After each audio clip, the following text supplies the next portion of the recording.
సంగారెడ్డి పట్టణ శాఖ అధ్యక్షులు భారతదేశ ఆధ్వర్యంలో ఈరోజు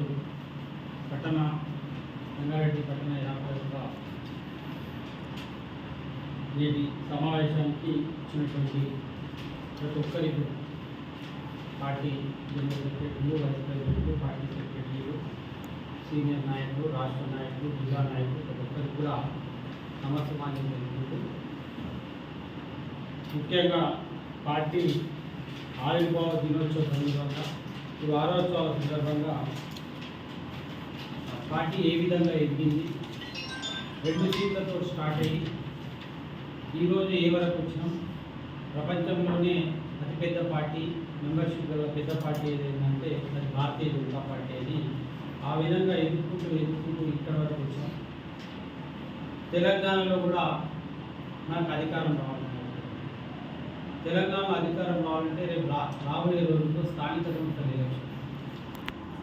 సంస్థల ఎలక్షన్లో మనం ఎప్పుడైతే గట్టిగా పునాదిగా ఏర్పడతామో రేపు రాబోయే రోజుల్లో ఖచ్చితంగా మనకి తెలంగాణలో కూడా వచ్చేది. ఎందుకంటే మొన్ననే చూసినాం 8 మంది ఎమ్మెల్యేలు కావచ్చు, ఈ సంవత్సర కాలంలో 8 మంది ఎమ్మెల్యేలు, 8 మంది ఎంపీలు, మొన్న 2 ఎమ్మెల్సీ భారతీయులు ఎవరు ఊహించలేదు.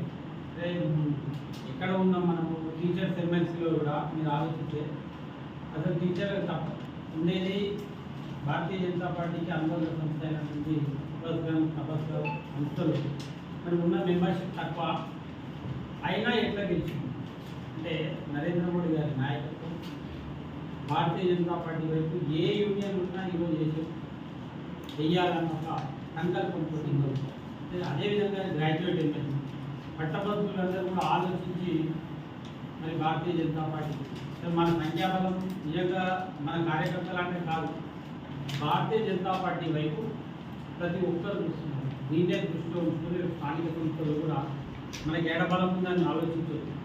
మన బలం ఎప్పుడు వస్తుంది, అవతల మనకు అవకాశం ఇచ్చినప్పుడు ప్రజలు మన వైపు చూస్తున్నారు. లీడర్లు ఇక్కడ ఉన్న వాళ్ళందరూ ప్రతి ఒక్కరు ఒక వార్డుల కౌన్సిలర్లో పోటీ